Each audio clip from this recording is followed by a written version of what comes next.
Halo semuanya, selamat datang di channel yang tidak layak untuk dihina ini.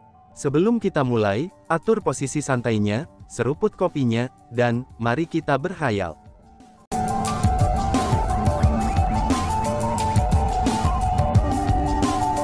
Melanjutkan cerita sebelumnya, retakan itu tampaknya diciptakan melalui seseorang yang menusuk tanah dengan pedang besar. Ukuran retakannya tidak terlalu besar. Panjangnya hanya 10 meter, dan lebarnya sekitar 2 meter. Namun, retakan itu sangat dalam dan tanpa dasar.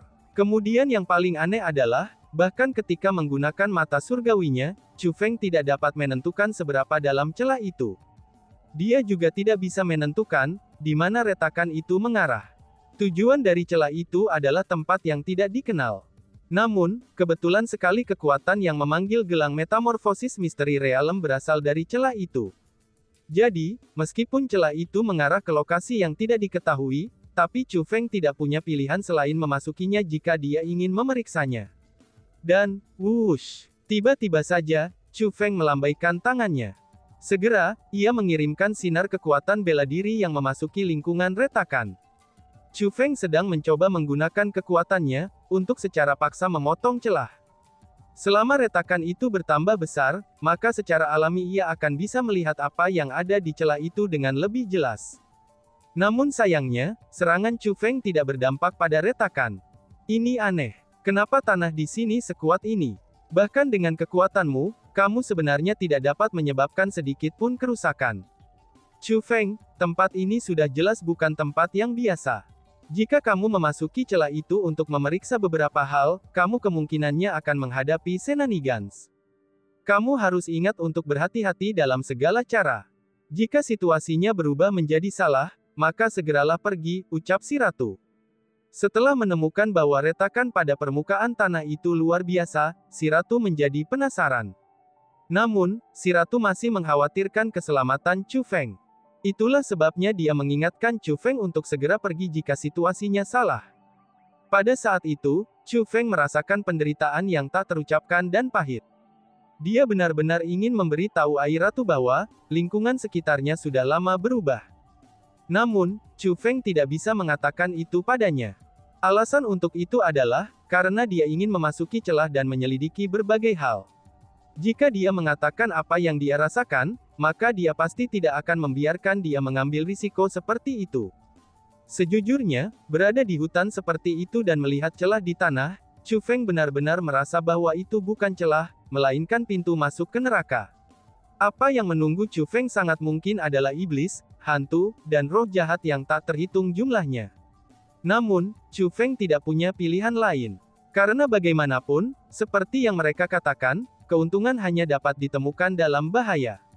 Selanjutnya, Chu Feng dengan tegas percaya bahwa peluang dan bahaya selalu berdampingan. Dengan demikian, Chu Feng tidak ragu-ragu, dan kemudian memasuki celah. Namun demikian, Chu Feng tidak melompat ke celah secara langsung. Alasan untuk itu adalah, karena dia benar-benar takut. Jika benar-benar ada jebakan di dalam, Chu Feng akan membuang hidupnya jika dia melompat ke dalamnya. Dengan demikian, Chu Feng perlahan-lahan turun dengan meraih ke dinding. Saat memasuki celah, Chu Feng tidak lagi dapat menggunakan mata surgawi dan teknik formasi spiritual lainnya. Tempat itu tampaknya mampu menghalangi semua kemampuan penginderaan. Chu Feng hanya bisa maju dengan mengandalkan penglihatannya sendiri. Namun sayangnya, pandangan Chu Feng sangatlah terbatas. Dia hanya bisa melihat sekitar 30 meter jauhnya. Selanjutnya, setelah memasuki tempat itu, sensasi aneh itu tumbuh semakin kuat. Berada di tempat itu, Chu Feng merasa seolah-olah ada banyak mata yang mengawasinya. Lebih jauh lagi, perasaan semacam itu tumbuh semakin kuat. Namun sudah jelas, tidak ada apa-apa di sekitarnya sama sekali. Ini menyebabkan Chu Feng merasa sangat gelisah. Dengan situasi yang seperti itu, dan dengan mata surgawinya yang tidak efektif, Chu Feng sebenarnya juga merasa agak tidak pasti. Pada saat itu, Chu Feng hanya bisa membuat penilaian dari apa yang bisa dilihatnya dengan matanya. Namun, matanya hanya bisa melihat jarak pendek, dan perasaan sedang diawasi juga sangat kuat. Secara bertahap, Chu Feng merasa bahwa ada banyak mata yang mengawasinya. Selanjutnya, semakin jauh dia naik, maka semakin besar retakan itu. Retakan yang tampaknya hanya 2 meter lebarnya pada lebar, dan sekitar 10 meter panjangnya ketika melihat dari luar, kini telah menjadi sangat lebar sehingga Chu Feng tidak lagi bisa melihat dinding yang berseberangan. Lebih jauh lagi, karena kedalamannya tanpa dasar, itu hanya menyerupai jurang yang sebenarnya. Tempat ini hanyalah sebuah jurang kematian. Itu terlalu dalam, ucap si ratu yang terkesiap. Ratu, katakanlah, mengapa menurutmu Abyss Elf Clan itu dinamai Abyss Elf Clan? Mungkinkah itu terkait dengan jurang ini? Tanya Chu Feng. Sangat mungkin tempat ini adalah tempat klan Elf Abyss benar-benar tinggal, kata si ratu. Mendengar kata-kata itu, Chu Feng merasa merinding, dan bahkan rambutnya mulai berdiri. Tempat itu terasa seperti neraka. Jika Abyss Elf Clan berasal dari tempat seperti itu, mereka akan menjadi ras iblis atau ras binatang buas.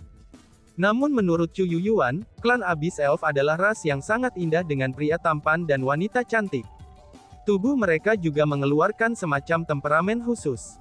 Mereka secara bawaan mengeluarkan semacam aura abadi. Apa yang terlintas dalam pikiran Chu Feng setelah mendengar deskripsi itu adalah peri kuno dari era kuno. Namun, ras seperti peri era kuno sudah jelas berbeda dari ras iblis atau ras binatang buas. Setelah semua, penampilan mereka terlalu menyenangkan, dan mereka menyerupai makhluk dari dunia abadi. Dengan demikian, bagaimana mungkin mereka bisa ditempatkan bersama dengan binatang atau iblis yang mengerikan? Selanjutnya, Chu Feng juga bertanya kepada Chu Yuyuan tentang asal-usul klan Elf Abyss. Alasan untuk itu adalah, karena kata Abyss dalam nama mereka, itu mewakili keberadaan di bawah tanah. Ini adalah konsep yang benar-benar berlawanan dari peri surgawi atau elf yang turun dari langit. Namun sayangnya, Abyss Elf Clan sudah tidak ada terlalu lama. Dengan demikian, tidak ada yang tahu apa asal mula klan Abyss Elf.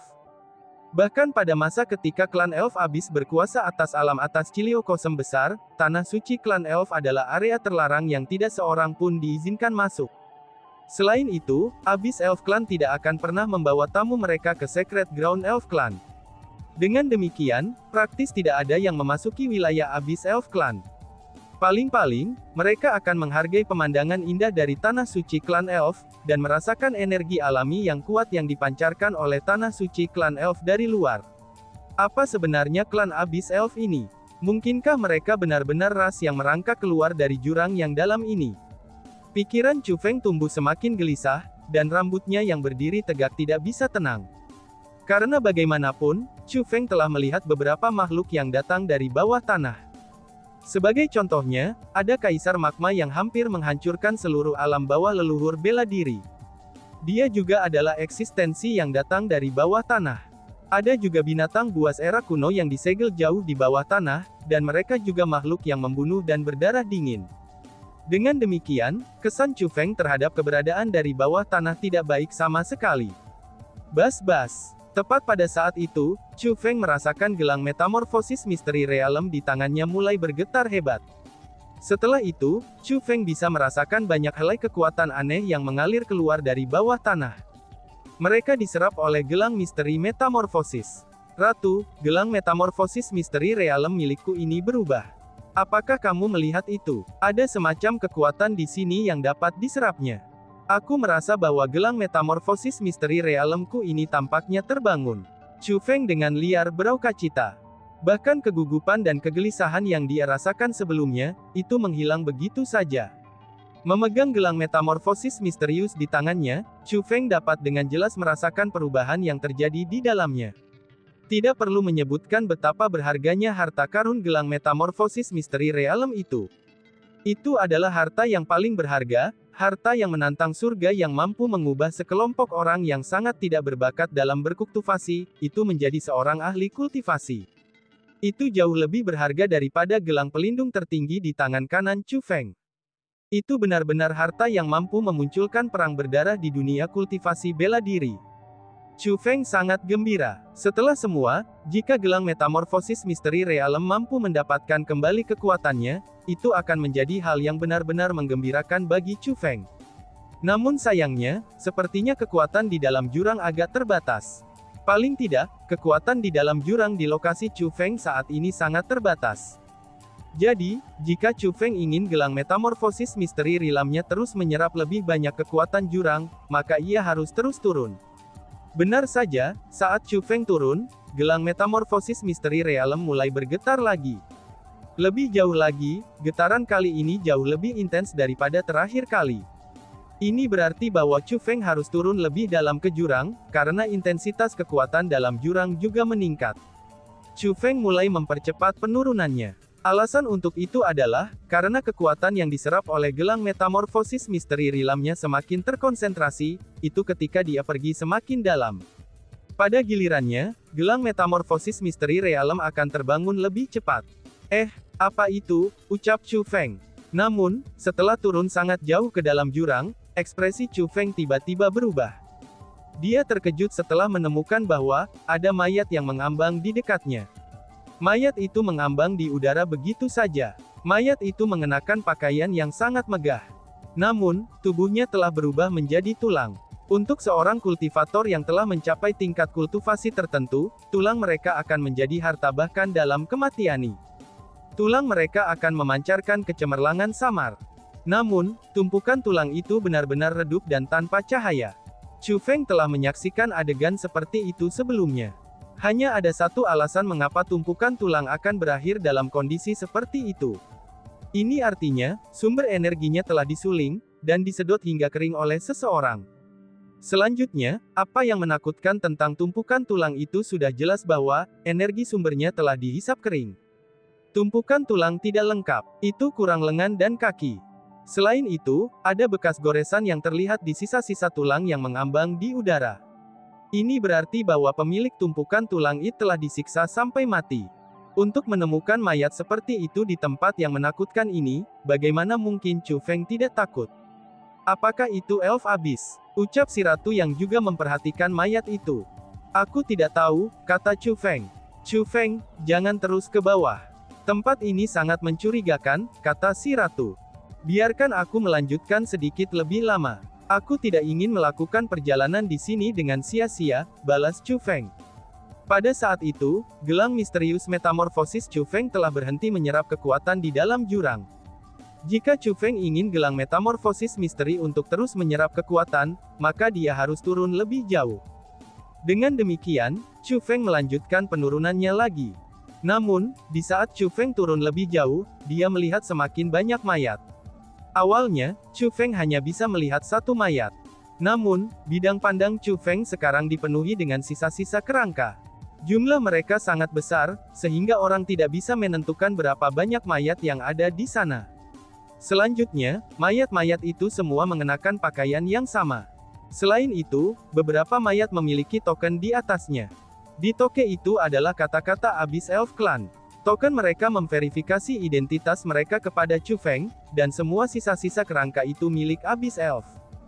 Chu Feng tidak dapat memahami, mengapa mereka akan mengambang di tengah jurang setelah kematian. Namun, itu tidaklah penting. Apa yang paling ingin diketahui Chu Feng adalah bagaimana mereka mati, dan siapa yang telah membunuh mereka. Karena bagaimanapun, mereka adalah klan yang sangat kuat yang bahkan ditakuti oleh alam Master Starfield. Sebenarnya, makhluk macam apa yang mampu membantai ras yang begitu kuat?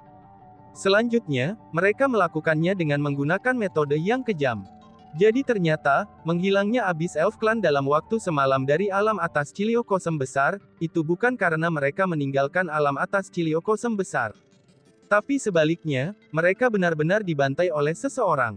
Persisnya, siapakah orang yang mereka provokasi? Lalu, seberapa besar kebencian bagi musuh mereka untuk membunuh mereka dengan kejam? Tanya Aj Ratu. Kerincing-kerincing. Tepat pada saat itu, Chu Feng samar-samar bisa mendengar suara rantai dari jurang yang dalam. Chu Feng, mengapa aku mendengar suara rantai? Tanya si Ratu. Aku juga mendengarnya. Itu datang dari dasar jurang, kata Chu Feng. Tepat setelah Chu Feng mengatakan kata-kata itu, kekuatan daya hisap tanpa batas muncul dari dasar jurang. Daya hisapnya begitu kuat, sehingga semua kerangka di bidang pandang Chu Feng tersedot ke bagian bawah jurang. Bahkan Chu Feng merasa seolah-olah akan kehilangan cengkeramannya di dinding. Chu Feng, ini aneh. Cepat, kamu harus meninggalkan tempat ini. Ada sesuatu di bawah jurang ini. Aku dapat mengatakan bahwa hal itu sudah jelas bukan sesuatu yang baik. Cepat lari. Bahkan si ratu yang tidak pernah takut dengan apapun, sekarang dia berteriak kepada Chu Feng dengan gugup. Dia jelas-jelas tidak bisa merasakan apapun. Namun, dia mengatakan bahwa dia bisa memberitahukan ada sesuatu yang jahat di bagian bawah.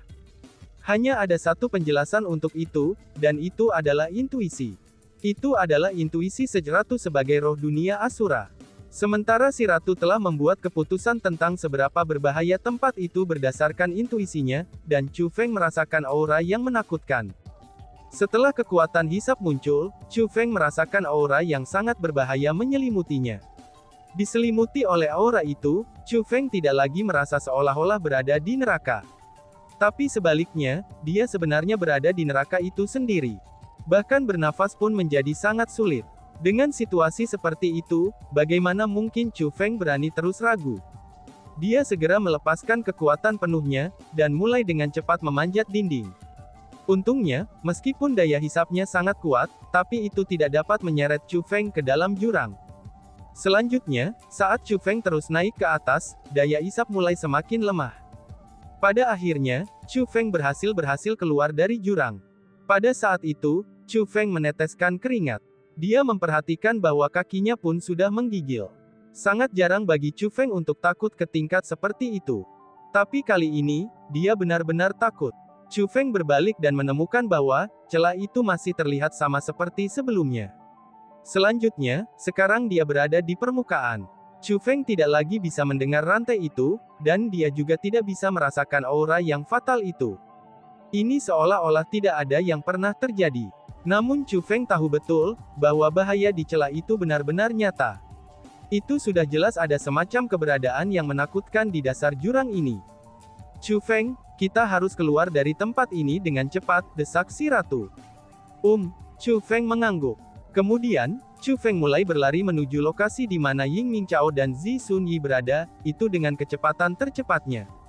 Setelah menemukan Ying Mingchao dan Zi Sunyi, Chu Feng segera membawa mereka keluar dari jurang tanpa menjelaskan apapun. Chu Feng ingin cepat-cepat menemukan Chu Yuyuan, dan menjelaskan apa yang terjadi di tanah suci klan Elf kepadanya. Apa itu? Namun tepat setelah Chu Feng meninggalkan jurang, dia terkejut menemukan bahwa dataran di luar tanah suci klan Elf telah berubah. Dan tiba-tiba saja bersambung. Sekian dan terima kasih banyak. Bye-bye.